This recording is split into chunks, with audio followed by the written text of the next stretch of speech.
Hello दोस्तों, welcome back to our channel GK सलाम। दोस्तों, ये वीडियो सैमसंग स्मार्टफोन के अंदर आने वाले कैमरा से रिलेटेड है और मैं आपको बताऊंगा कि सैमसंग स्मार्टफोन के अंदर जो कैमरास आ रहे हैं वो कैसे फेक है। और ना सिर्फ ये मैं कहूंगा बल्कि कंपनी भी इस चीज को एक्सेप्ट कर चुकी है। और मैं इस वीडियो को क्योंकि क्लिक बेट नहीं बनाना चाहता, तो मैं आपको पहले ही क्लियर कर दूं कि ये कोई सैमसंग स्कैम नहीं कर रहा था, बल्कि उन्होंने इसके बारे में स्टेटमेंट दिया और मैं काफी हद तक उससे एग्री हूं। दोस्तों, कुछ अर्सा पहले सैमसंग ने अपना एक स्मार्टफोन लॉन्च किया जिसका कैमरा इस हद तक कैपेबल था कि वो मून की तस्वीर ले पाता था। यानी कि वो चांद की जब हम उससे तस्वीर लिया करते थे तो वो इमेज इतनी क्लियर निकल के आती थी। इवन उसके ऊपर जो माउंटेन्स है वो भी हमें उस पिक्चर के अंदर नजर आते थे और उसमें बहुत ज्यादा क्लियर इमेज होने के साथ साथ बहुत ही रियलिस्टिक इमेज लगती थी। लेकिन दोस्तों, जब कुछ लोगों ने एक्सपेरिमेंट किया, उन्होंने एक डार्क रूम में एक गोल्ड बल्ब को थोड़ी दूरी के ऊपर रखा और स्मार्टफोन से थोड़ा दूर जाके उसको जूम करके जब देखा तो स्मार्टफोन का जो स्क्रीन थी उसके अंदर वो बल्ब नहीं बल्कि मून दिखाई दे रहा था।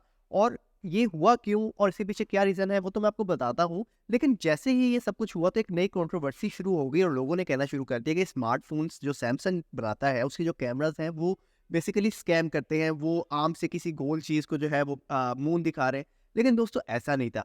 था कुछ ऐसा कि सैमसंग जो था वो उसके जो स्मार्टफोन था उसका एल्गोरिथम में ये चीज़ फीड थी, आर्टिफिशियल इंटेलिजेंस उसका कुछ ऐसे काम करता था कि जब वो डिटेक्ट करता था इमेज के अंदर मून को, तो वो ऑटोमेटिकली उसको इमेज को एक क्रिएट कर देता था। लाइक वो कैमरा के अंदर मूव तो करेगी इमेज, वो आप उसको स्केल कर सकते हैं, आप उसको जूम इन और जूम आउट कर सकते हैं, लेकिन क्योंकि वो गोल था तो उसकी जो आर्टिफिशियल इंटेलिजेंस थी वो उसको मून बना के दिखाती थी और उसके ऊपर बड़े ही अच्छे तरीके से टेक्सचर आते थे, माउंटेन्स भी शो होती थी और बहुत अच्छी क्लियरिटी आती थी।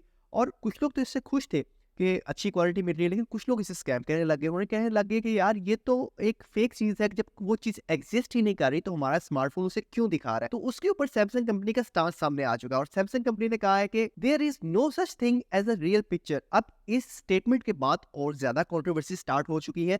लेकिन मैं आपको पहले ही बता दूं कि यार मैं इससे बहुत हद तक एग्री हूं। कैसे, वो आपको बताता हूं। और सैमसंग ने कहा कि आज इस मॉडर्न दौर में जितने भी मॉडर्न स्मार्टफोन मॉडर्न कैमरास के साथ आते हैं वो कोई भी रियल इमेज को नहीं दिखाते, चाहे वो आईफोन हो, ओप्पो हो, वीवो हो, हुआवे हो, कोई भी ओरिजिनल या रियल इमेज को नहीं दिखाता और ऐसा कोई कॉन्सेप्ट ही नहीं है। और मैं इससे क्यों एग्री हूँ मैं आपको बताता हूँ इस वीडियो के अंदर। देखिए दोस्तों, हम सब जानते हैं कि जब हमारा स्मार्टफोन होता है वो ना इमेज को प्रोसेस करता है। लाइक इसकी पहले तो मैं आपको एक बड़ी मिसाल दे देता हूँ ना, जिसके बाद बहुत सारे लोग मुझसे इख्तलाफ करेंगे।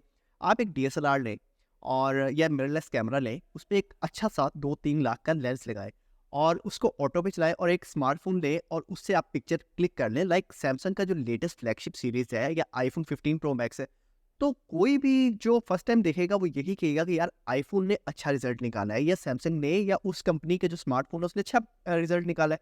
लेकिन दोस्तों, होता ऐसा है कि वो एक प्रोसेस्ड इमेज होती है और जो कैमरा होता है हमारा, वो अनप्रोसेस्ड या एक रॉ इमेज को प्रोड्यूस करता है, जो हमें देखने में तो अच्छी नहीं लगती लेकिन वो ओरिजिनल होती है, क्लोज टू रियलिटी होती है। लेकिन स्मार्टफोन के अंदर क्योंकि उसके ऊपर बहुत सारी लेयर्स, फिल्टर्स और इस तरह की चीज़ें और इस तरह की प्रोसेसिंग होती है, इसलिए हमें वो देखने में अच्छी लगती है। और इसकी मिसाल हमें हमारे स्मार्टफोन के कैमरा के अंदर ही मिल जाती है। हम जब अपने आज के लेटेस्ट स्मार्टफोन के कैमरा को ओपन करते हैं तो उसमें हमें बहुत सारे ऐसे मोड्स मिलते हैं, लाइक फूड मोड और एनिमल मोड। अब आपने कभी इस चीज़ को नोट किया है कि आप एक सिंपल उसके जो मोड है कैमरा, उससे जब पिक्चर क्लिक करेंगे उसका रिजल्ट कुछ और होगा, और जब आप फूड कैटेगरी उसका जो मोड है फूड का वो आप सेलेक्ट करते हैं, तो आप जब फूड की इमेज लेंगे तो वो थोड़े कलर्स जो है वो वाइब्रेंट से होंगे, थोड़ी शार्पनेस उसमें ज़्यादा होगी, सैचुरेशन ज़्यादा होगी और वो देखने को अच्छा लगता है। लेकिन असली में इन रियलिटी वो कलर्स एग्जिस्ट नहीं करते। और इसी तरह बहुत सारी ऐसी इन्हांसमेंट हो रही होती है वाइब्रेंट कलर्स के साथ। लाइक आपने देखा हो कि स्किन स्मूथनेस होती है कि एक इंसान, अब मैं अगर इधर बैठा हुआ हूँ और ये आप कैमरा से देख रहे हैं तो आपको इसके ऊपर बहुत सारी मेरी ना फेस के ऊपर इम्परफेक्शंस नजर आएगी। लेकिन इसकी जगह अगर मेरा कोई आईफोन या सैमसंग का स्मार्टफोन होगा तो वो मेरी स्किन को स्मूथ कर देगा। और आप लोग या हम लोग इस चीज़ के इतनी आदी हो गए हैं कि हमें पता भी नहीं चलेगा और हम ये कहेंगे कि यार इस मोबाइल का, इस स्मार्टफोन का जो रिजल्ट है वो बहुत ज़्यादा अच्छा है। लेकिन दोस्तों, अगर आप पिक्चर की बात करें तो एक बहुत ही कॉम्प्लिकेटेड टॉपिक है। यानी कि एक फोटो की आप सिंपल एक वीडियो हो, एक वीडियो की कलर ग्रेडिंग हुई हो। लाइक अब मैं जो वीडियो बना रहा हूँ इसकी कलर ग्रेडिंग हुई हुई है। अब बहुत सारे ऐसे दोस्त होंगे जिनको ये कलर ग्रेडिंग पसंद आएगी। मेरा जो टोन्स है, मेरे बैकग्राउंड का जो कलर है, मेरे जो फेस का कलर है, मेरे कपड़ों का जिस वक्त कैमरा के अंदर कलर आ रहा है, जो शार्पनेस आ रही है, बहुत सारे लोगों को पसंद आएगी। लेकिन बहुत सारे लोग ये कहेंगे कि यार ये इम्परफेक्ट है और जो स्मार्टफोन का कैमरा है वो ज़्यादा कैपेबल है। तो ये अपनी प्रेफरेंस, अपने टेस्ट के हिसाब से वेरी करती है चीज़। और सैमसंग का कहना है कि वो अपने यूजर्स को वही चीज़ दिखाता है, वही रिजल्ट दिखाता है जो वो देखना चाहते हैं। यानी सैमसंग का एआई वो इतना कैपेबल है कि वो जानता है कि आप लोगों को क्या चीज़, क्या सैचुरेशन कितनी बड़ी होगी, कितना कंट्रास्ट, जो कि रियलिटी के अंदर एग्जिस्ट नहीं कर रही चीज़, वो कलर, वो शार्पनेस, वो स्मूथनेस रियलिटी में एग्जिस्ट नहीं कर रही। लेकिन क्योंकि ह्यूमन आई को देख के वो अच्छा लगता है, इसलिए सैमसंग उसको प्रोसेस ऐसे करता है कि वो पिक्चर या वो फोटो निकल के ऐसे आती है। और मैं इससे एग्री भी करता हूँ। देखिए दोस्तों, सभी लोगों को एक तरह के कलर्स नजर नहीं आते, उनको एक तरह के कलर पसंद नहीं होते। लाइक अगर एक कलर ब्लाइंड पर्सन हो, तो वो जिस पर्सपेक्टिव से, जिस कलर से दुनिया को देखेगा, वो एक आम बंदा उससे अलग होगा।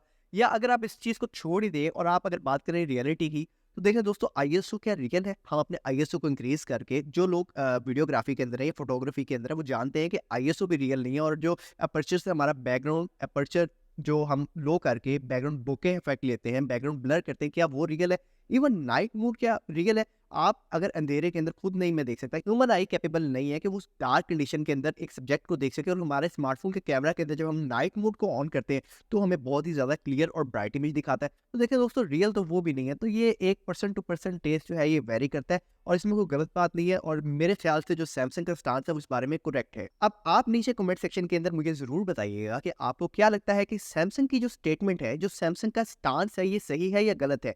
या दूसरे स्मार्टफ़ोन ब्रांड्स जो है, जो एनहांस करते हैं पिक्चर एंड वीडियो क्वालिटी को, क्या उन्हें करना चाहिए या नहीं? यानी कि एक ह्यूमन आई को तो देखने में अच्छा लगता है, लेकिन क्या आपको बेहतर लगता है, या आप चाहते हैं कि नियर टू रियल जो पिक्चर है, जो असल एक पिक्चर, उसकी शार्पनेस, उसकी ब्राइटनेस है, वही चीज़ें हम देख सकें? इन सारी बातों को नीचे कमेंट सेक्शन में ज़रूर मेंशन कीजिएगा। और I hope so you find this video informative. If you find this video informative, please do like, share and subscribe, and don't forget to press the bell icon. अल्लाह हाफ़िज़।